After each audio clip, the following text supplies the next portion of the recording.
Bonjour à tous, vous retrouverez ici un petit extrait de mon live, puisque j'ai décidé de faire des petites pastilles sur chacune de mes reviews. Enjoy! Il s'agit du troisième numéro d'Ultimate Spider-Man, toujours de Jonathan Hickman, enfin, j'ai du mal, et de Marco Checchetto. Je vous ai pris cette cover, qui était la première qu'on avait vue, mais qui n'est pas, a priori, la cover officielle. Je trouvais que la cover officielle pouvait un petit peu spoiler ce qui se passait dedans, pour une fois. Incroyable, incroyable mais vrai. La couverture n'était pas totalement mensongère. Notre ami Marco Checchetto ne dessine que les 3 premiers épisodes. Il fait un petit break pour les épisodes 4 et 5 et il reprend à partir du 6. Je vous ai mis quelques pages, vraiment les débuts, les premières pages, parce que justement c'est un numéro 3 et je n'ai pas envie de vous spoiler ce qui se passe. Néanmoins, je constate que ma théorie, pas théorie ou plutôt constatation sur les mois se confirme. On a donc une chronologie à chaque numéro, un mois. Donc là, ce numéro est sorti le mois de mars. Donc on a mars et ainsi de suite. Donc il y a bien des pseudo-ellipses entre chaque numéro, puisque le numéro 1 se passait en janvier, le numéro 2 en février, etc. Ce qui, d'ailleurs, me pose quand même un peu problème, parce que j'ai l'impression que cette chronologie, le fait qu'on dise, voilà, épisode 2 en février, épisode 3 en mars, pour moi, en un mois, il peut se passer des choses. Et il doit se passer des choses dans cet univers. Et là, j'ai trouvé que il n'y avait pas tant de choses qui évoluaient. On va avoir... il y a eu un... D'ailleurs, je me rends compte que j'ai mis un gros spoil, mais on va avoir le choix du costume dans ce numéro. Avec, j'ai un peu masqué les types de costumes qui peuvent avoir été choisis, à chacun avec une inspiration, hein, forcément. C'est assez marrant de voir les inspirations, mais c'est assez marrant parce qu'on a des inspirations, mais pas du copier-coller. C'est assez rigolo de voir, d'essayer de reconnaître quels sont les modèles que Checchetto a utilisés pour faire ses costumes et ce qu'il a choisi. Ce qu'il a choisi, voilà, je ne vous révèle pas grand-chose par rapport à ça. J'ai plutôt essayé de faire un récapitulatif de ce que j'ai apprécié et de ce que je n'ai pas apprécié. On va commencer par le positif et après on passera sur les points un peu plus négatifs. Donc le positif, toujours, toujours très très beau, une bonne représentation du cast. Voilà. Hickman n'oublie pas les personnages.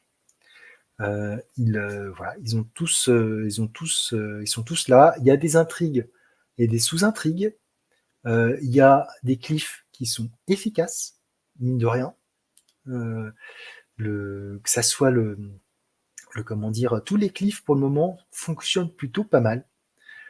Et là, ce cliff du 3e épisode est plutôt intéressant, même si je trouve que ça peut aller peut-être un petit peu vite en besogne. Mais en tout cas, bonne gestion du cast, bonne gestion des intrigues, bonne gestion des dessins, mais quelques, quelques, il y a une scène, il y a de l'action dans ce numéro, voilà, il y a de l'action qui est plutôt pas mal, mais en fait, c'est la gestion du temps qui, moi, me gêne, qui me pose le plus de problèmes. C'est ce que je vous disais tout à l'heure, c'est que j'ai l'impression que les épisodes 2 et 3 peuvent se suivre dans la minute, voire dans les jours qui suivent.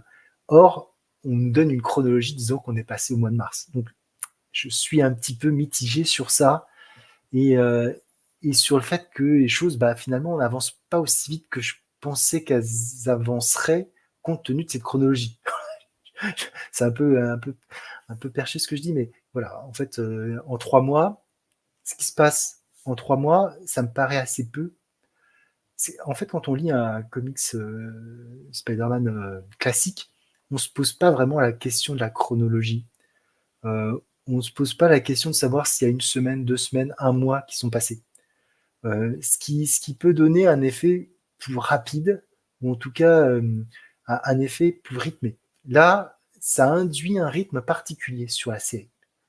Et si je comprends bien l'idée de Jonathan Hickman par rapport à tout ce qui a été mis en place au préalable dans Ultimate Invasion, dans Ultimate Universe, je trouve que ça bride un petit peu la série. En tout cas, peut-être que c'est que moi, mais le fait de l'ancrer dans une temporalité réaliste euh, induit un rythme un peu particulier. Voilà. Sinon, bon voilà, c'est vraiment que le seul point négatif. Le reste, voilà, ça se nie. C'est plutôt sympathique. Hein, on est sur le même niveau. J'avoue que j'aurais préféré. On va voir comment ça se termine. Je crois que l'arc, je sais pas en combien est l'arc véritablement. S'il y a vraiment un arc, je crois que le premier TP c'est 4 numéros, ce qui est un peu étrange parce que du coup, euh, ça, voilà, ça fait pas beaucoup de pages. Enfin, j'en sais rien. Donc on va voir avec la suite, mais je, voilà, je sais qu'avec Jonathan Hickman, il faut laisser du temps pour que les choses se mettent en place. Mais je pense on est peut-être, en tout cas pour ma part, peut-être trop impatient d'avoir quelque chose qui envoie par rapport à ce que ça pourrait envoyer. Après, ça reste une bonne lecture, mais j'aimerais en avoir un peu plus. Je veux dire, je veux dire ça comme ça.